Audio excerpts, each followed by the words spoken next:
శుక్లాంబరధరం విష్ణుం శశివర్ణం చతుర్భుజం ప్రసన్నవదనం ధ్యాయేత్ సర్వవిఘ్నోపశాంతయే. చింతామణి గృహాంతర కథనం. హయగ్రీవుడనను. చింతామణి గృహం యొక్క ఆగ్నేయ దిగ్భాగాన కుందమానకము అను పేర ఒక సరస్సు యజ్ఞస్థలం కలదు.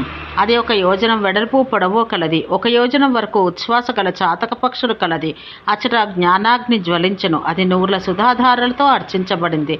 లలితాగ్నిచే పరమ ఐశ్వర్యాలిచ్చినది. పావనమైనది, ఇంధనం లేనిది, గొప్ప జ్వాలలు కలది. సుధచేత తృప్తి చెందించబడిన ఆకారం కలది. కంకోల వృక్షపు చిగురాకుల వంటి వన్నె కలది. ఇట్టి జ్ఞానాగ్ని అచట జ్వలించుచుండెను. అచట మహాదేవి హోమం చేయున్నది. పరమకామేశ్వరుడు హోమం చేయువాడు. వారిద్దరూ నిత్యహోతలై సకల జగమును రక్షింతురు. తనకంటే ఉత్తముడు లేని పరాత్పరుడైన కామేశ్వరునికి ఆధీనురాలై లలితాదేవి అతని చేత ఈ కార్యమందు ప్రవర్తింప చేయబడినది. లలితాదేవి చేత ప్రేరేపించబడిన కాముడు శంకరుని చే ప్రవర్తింప చేయబడను. చింతామణి గృహం యొక్క రక్షోభాగాన మహాపద్మాటవిలో చక్రరాజ రథశ్రేష్టమున్నది. అది ఉన్నతమైన ఆకారం కలది. 9 పర్వములతో కూడినది. సమస్త రత్నములతో నిండిన ఆయూరం కలది. 4 యోజనాల విస్తారం కలది. 10 యోజనాల ఎత్తు కలది. ముందు ఎత్తుగా ఉండి తర్వాత కురచగా ఉన్నది. లావైన నొగలతో ప్రకాశించినది. తత్వమనే వింజామరలతో ప్రకాశించినది. శ్రీదేవి ఆసనానికై కట్టే మొదలగు వారిని కోసి నిర్మించబడిన రథశ్రేష్టం చింతామణి గృహరాజం యొక్క వాయువ్య దిగ్భాగమున మహాపద్మాటవియందు కలదు.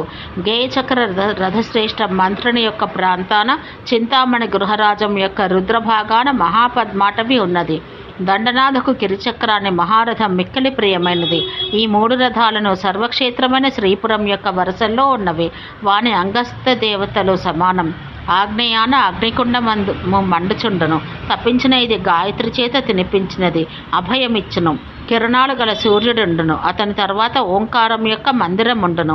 ఓ తాపస అగస్త్య, దేవి అయి బ్రహ్మస్వరూపిణి అయిన గాయత్రి కన్నులు కలది కూడా ఆగును. ఆ తర్వాత గంధర్వరాజు పరిషత్తు రుద్రుడు, వానికి వెనుక భగవతి అయిన తారాంబకు భాగములుగా ఉందురు. చింతామణి గృహరాజం యొక్క రక్షోభాగాన్ని ఆశ్రయించి 3 నామముల మహామంత్రంతో హరి చెప్పబడుచుండును. దానికి ఉత్తరాన వంటని ఆశ్రయించి మహాగణపతి ఉండును. దానికి ఉత్తరాన పంచాక్షరి మంత్రానికి వాచుడైన శివుడుండును. ఆ తర్వాత 3 అక్షరాల మాత్రాన్ని మృత్యుంజయుడైన ఈశుడుండును. ధారణ అను పేరు గల సరస్వతి ఇతనికి ఉత్తరాన నివసించి ఉండును. ఆమె ఆకారం మొదలు క్షకారం వరకు గల వర్ణముల ఆకారానికి మందిరం. ఆ మాతృకావర్ణ రూపునికి ఉత్తరాన ఓ వింజ గర్వాపహారి సంపదేశియు కాల సంకర్షణియు శ్రీ మహాశంభువ నాథుడుగా కల ఆమెయు ఉందరు. వీరు దేవి యొక్క ఆవిర్భావానికి కారణమైన వారు. శ్రీ పరాంబ, విశద జ్యోత్స్న, నిర్మల విగ్రహ వీరు ఉత్తరోత్తములుగా భవనములు ఏర్పరచుకుని ఉందరు. బాల, అన్నపూర్ణ, హయారూఢ, శ్రీపాదుక ఈ 4 పూర్వపూర్వులకు ఉత్తరోత్తర దిశల వైపునవే మందిరములు కలవారు. చింతామణి గృహరాజానికి వాయువ్య భూమిలో పర్వతం నుండి పద్మాటవిలో మాత్రం తక్కిన దేవతలు తమ మందిరాలు ఏర్పరచుకున్నారు. ఉన్మత్త భైరవి, స్వప్న వారాహిక, పరైన, తిరస్కరణికాంబ, పంచమి వీరు తూర్పు వైపున మందిరాలు నిర్మించుకున్న మహోదయం పొంది ఉన్న దేవులు. మహాదేవి అయిన శ్రీ మహాపాదుక వీరిద్దరూ తూర్పున మందిరాలు ఏర్పరచుకున్న ఉత్తమ దేవతలు. శంకరునిచే షాడామ్నాయ సాగరాన చెప్పబడ్డ విద్యలన్నీ మహాపద్మాటవి స్థలాన ఉన్నవి. ఈ విధంగా శ్రీదేవి యొక్క కిరణాల వంటి శక్తుల పంక్తి యొక్క మణినిర్మిత మహాగృహాలు కలవు. అవి ఎత్తైన ధ్వజములు కలవి, ఎత్తైన భవనాలు కలవి, మెట్లు కలవి. ఇవి ఓ ముని చింతామణి గృహరాజం యొక్క తూర్పు ద్వారాన కలవు. దక్షిణాన తూర్పు వైపున మంత్రినాథ యొక్క మహాభవనాన కలదు. ఎడమ భాగాన రత్న నిర్మితమైన దండనాథ భవనం కలదు. అర్ఘ్యస్థానానికి పూర్వం బ్రహ్మ, విష్ణువు, మహేశ్వరుల యొక్క భవనం కలదు. అది రత్నకాంతులతో దిక్కులను అన్నింటినీ వెలిగింప చేసినది. ఈ దేవతలందరూ లలితాభక్తి నిండినవారు. లలితామంత్రం జపించేవారు. శ్రీదేవిని ఉపాసింతురు. ముందు చెప్పిన అర్ఘ్యస్థానం, ముందు చెప్పిన అర్ఘ్య కల్పనమునకు దక్షిణాది ద్వారములందంతటా సమానమనబడింది. ఓ మహాముని, ఇక చింతామణి గృహం చెబుతాను. ఇది శ్రీపట్టణ మధ్యమున ఉన్నది. 2 యోజనాల విస్తారం కలది. దానికి 1 క్రోశం విస్తారం గల చింతామణిమయమైన గోడ కలదు. అది చింతామణి శిలలోనూ పై కప్పులతోనూ కప్పబడింది. కూట రూపమున అచ్చటచ్చట ఎత్తుగా ఉన్నది. ఇంటి గోడయు అట్లే 4 యోజనాల ఎత్తు కలది. దాని యొక్క భూమి 20 యోజనాల ఎత్తు కలది. ఆ పైన పొట్టిగాను లావుగాను ఉన్న మకుటంతో ప్రకాశించింది. ఓ ముని, ఆ మకుటములు ఇచ్ఛా క్రియా జ్ఞాన స్వరూపములు. అవి చింతామణి మయముల ఎప్పుడూ వెలుగుంచుండును. చింతామణి గృహాను సమస్తం చింతామణి మయమైంది. దాని ద్వారాలు 4 కోసున్నర పరిమాణం కలవి. ద్వారముల విస్తారం కోసం బావు. చింతామణి గృహాంతరాన అన్ని ద్వారాలతో ఎర్రని సింధువుల వలె మూర్తి కప్పబడి ఉన్నది. అది వేల కొలది బాలసూర్యుల కాంతి కలది. చంద్రుని వలె చల్లనైనది. మాటిమాటికి ప్రవాహ రూపాన ప్రసరిస్తున్నది. తూర్పు ద్వారం పూర్ణామ్నాయమయంగా చెప్పబడింది. దక్షిణ ద్వారం దక్షిణామ్నాయ లక్షణం కలది. ఉత్తర ద్వారదేశం ఉత్తరామ్నాయ లక్షణం కలది. గృహరాజు మధ్యలో గోడలో బిగించిన దండములతో పొదిగినదై ప్రకాశించు రత్న ప్రదీపములై ఉన్నవి. అవి 1,000,000 సూర్య సమాన కాంతులు కలవి. అవి అంతటిను ఉండి భవనం లోపలి భాగం అంతటిని ప్రకాశింపచేయుచున్నవి. చింతామణి గృహం యొక్క గొప్పదైన మధ్యస్థానం వేదిక భాగమున ఎత్తైనదై మహత్తరమైన బిందు చక్రం కలది.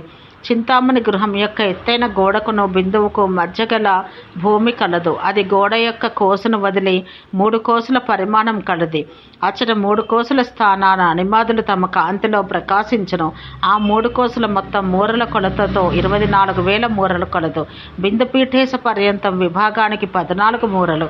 మధ్యలో విభాగం చేస్తే మూరల సంఖ్య చెబుతాను. మహాపద్మాటవీ స్థలం నుండి చింతామణి గృహ మధ్య వరకు 20 మూరల ఎత్తు కలది. అట అనిమాదులుండును. అనిమలోని విస్తారం 1600 మూరలు. నల్వమనగా నన్నూరు మూరలు. కిష్కు అనగా మూర. అట మధ్యలో అనిమాదులు తూర్పు మొదలుగా గల మందిరాలను నిర్మించుకున్నారు. అనిమ, మహిమ, లఘిమ, గరిమ, ఈశిత్వం, వసిత్వం, ప్రాకామ్యం, ముక్తి, ఇచ్ఛా, ప్రాప్తి, సర్వకామ అనేవి ఉత్తమ సిద్ధులు. రససిద్ధి, మోక్షసిద్ధి, బలసిద్ధి, ఖడ్గసిద్ధి, పాదుకా సిద్ధి, అంజన సిద్ధి, వాక్సిద్ధి, లోకసిద్ధి, దేహసిద్ధి అనే 8 సిద్ధులు. తక్కిన యోగ సంహితములైనవి అనేకములు. ఓ ముని, అక్కడ అనిమాదుల మధ్యన 1,00,00,000 కొలది సిద్ధులు పరమేశ్వరి చుట్టూ సేవిస్తారు. కొంగురత అందాలు నింపుకున్న చిరునవ్వు ముఖ కమలం కలిగి వెలిగడి చింతామణులు చేతిలో కలిగి నిత్యం 16 ఏండ్ల వయసు కలవారే మిక్కలి ఉదారమైన ప్రకృతులు కలవారై శక్తుల మదంతో క్రీడింతురు. ఆ అనిమాదుల మధ్యకు పైన సుమనోహరమైనది 20 మూరల ఎత్తు అయినది, 1600 మూరల విస్తారమైనది, 4 వైపులా మెట్ల పంక్తులతో మిక్కిలి మనోహరమైనది అయిన బ్రహ్మాదుల ఆకాశ భవనం ఉండను. అట ఉండు దేవతలను వినుము. బ్రాహ్మి, మాహేశ్వరి, కౌమారి, వైష్ణవి, వారాహి, మాహేంద్రి, 7వ ఆమె చాముండ, 8వ ఆమె మహాలక్ష్మి. వీరచట తమ భవనాలు నిర్మించుకున్నారు. నానావిధ ఆయుధాలు గలవారు, నానా శక్తుల రక్షణ కవచం కలవారు అయిన వీరు తూర్పు, దక్షిణం, పశ్చిమం, ఉత్తరం ఈ వరుసలో మందిరాలు నిర్మించుకున్నవారు. ఓ అగస్త్య, తర్వాత బ్రాహ్మి, మధ్య దాని 20 మూరల ఎత్తుగా వంగినది, 16 మూరల విస్తారం కలది అయిన 3 విధములైన ముద్రాంతరములు కలవు. అచ్చట శక్తులు తమ నివాసములను ఏర్పరచుకున్నవి. సంక్షోభని, ద్రావణి, కర్షణి, వశ్య, ఉన్మాదిని, మహాంకుశ, కేచరి, బీజయోని, త్రిఖండ, దశమి ఇవి తూర్పు, దక్షిణం మొదలగు వరుసల్లో దశ దిక్కుల్లో ప్రతిష్ఠించబడినవి. ఆ ముద్రాశక్తులు మిక్కిలి సుందరమైన ఆకారాలు కలవారు. నవయవ్వనంచే వివసలు మనోహరమైన కాంతులు గల గృహంలో అంతటను నింపుచు ఓ మునిశ్రేష్ఠ, లలితా పరమేశ్వరిని సేవింతురు. 3 మధ్యన 3 లోకాలకు మోహనమైన చక్రం కలదు. ఈ శక్తిలో ప్రకటించబడిన ఆధిపత్యములు గల శక్తులున్నారు. వీరికి అధిష్టాత్రి త్రిపుర చక్ర నాయిక. ఆమె ఆ చక్రాన్ని పాలించినది. ముద్రా సంక్షోభన స్వరూపిణి. ఇక ముద్రాంతరం పైన నిత్య కళాంతరం చెప్పబడింది. అది 20 మూరల ఎత్తైనది, 16 మూరల విస్తారం కలది. పర్వతమే ఉత్తరోత్తర సోపానమని తలవబడినది. ఆ నిత్య కళా మధ్యన కామమును ఆకర్షించేవారు సుఖస్వరూపిణిలో చుట్టూను స్థితిని ఏర్పరచుకున్న వారైన షోడశ కళాస్వరూపిణిలో వారు చల్లని అమృత ప్రవాహాలచే దిక్చక్రాన్ని తృప్తి చెందింతరు. ఓ అగస్త్యముని, వారి పేర్లు నేను చెబుతాను వినుము. కామాకర్షణికైన నిత్యమైన కళ, బుద్ధ్యాకర్షణికైన నిత్యమైన కళ, రసాకర్షణికమైన నిత్యమైన కళ, అర్ధాకర్షణికైన నిత్యమైన కళ, స్మృత్యాకర్షణికై నిత్యమైన కళ, నామాకర్షణీయై నిత్యమైన కళ, బీజాకర్షణీయై నిత్యమైన కళ, అర్ధాకర్షణీయై నిత్యమైన కళ, అమృతాకర్షణికై నిత్యమైన కళ, శరీరాకర్షణకై నిత్యమైన కళ. ఈ 7 యోగినులు. త్రిపురేశ్వరి మాత్రం చక్రిని, సర్వాస పరిపూరకాన చక్రానికి అధిష్టాన దేవత. ఈ చక్రాన పాలకురాలు ద్రావణిక అనబడు ముద్ర. నిత్యా కళాంతమునకు పైన అతి సుందరమైన భవనం కలదు. అది 20 మూరల ఎత్తు కలది, 1600 మూరల విస్తారము కలది. పూర్వం వల్లనే మెట్లతో కూడినది. దాని పేరు సర్వ సంక్షోభం. అచట 8 మంది శక్తులున్నారు. వారు తీవ్ర మదం చే ఎర్రనైన కండ్ల కలవారు. నవయవనం చే మత్తెక్కిన వారైనా పరమేశ్వరుని సేవింతురు. కుసుమ, మేఖల, మదన, మదనాతుర, రేఖ, వేగిని, అంకుశ, మలిని వీరు 8 మంది శక్తులు. వారి కోట్ల కొలది పరివారాలు అనంగా మొదలగువారు. ఇవి సర్వ సంక్షోభనమన చక్రం. దాని అధిదేవత సుందరి అని పేరు కలది. ఆమె పేరుతో మిక్కలి నిగూఢమైనది. ఆమె చక్రాన్ని పాలించినది. కర్షణిక అన ముద్ర అనబడ్డది. ఓ ముని, అనంగ శక్తి అనంతరం యొక్క పైన 20 మూరల ఎత్తు కలది, 16 మూరల విస్తారం కలది అయి సర్వ సంక్షోభిన్యాదుల అంతరం కలది. అది సర్వ సౌభాగ్యదాయకం. అచటి సర్వ సంక్షోభిని మొదలగు శక్తులు ఉద్ధతులై 14 మంది ఉందరు. వారి పేర్లు నేను చెప్పదను వినుము. సర్వ సంక్షోభిని శక్తి, సర్వ విద్రావిణి శక్తి, సర్వాకర్షణికా శక్తి, సర్వ ఆహ్లాదనికా శక్తి, సర్వ సమ్మోహనీ శక్తి, సర్వస్తంభన శక్తి, సర్వజృంభినికా శక్తి, సర్వవశంకరీ శక్తి, సర్వరంజన శక్తి, సర్వోన్మాదక శక్తి, సర్వార్థ సాధికా శక్తి, సర్వసంపత్తి పూరణి శక్తి, సర్వమంత్రమయీ శక్తి, సర్వద్వంద్వ క్షయంకరీ శక్తి. ఈ శక్తుల సాంప్రదాయ నామములు కలవారు. వారు చక్రిని పురాణ నివసించేవారు. సర్వవశ్య నామం కల ముద్రల ఆ చక్రమును రక్షించేవారుగా చెప్పబడిరి. వారి సేవికలుగా కోట్ల కొలది శక్తులు ఉద్ధరించబడిరి.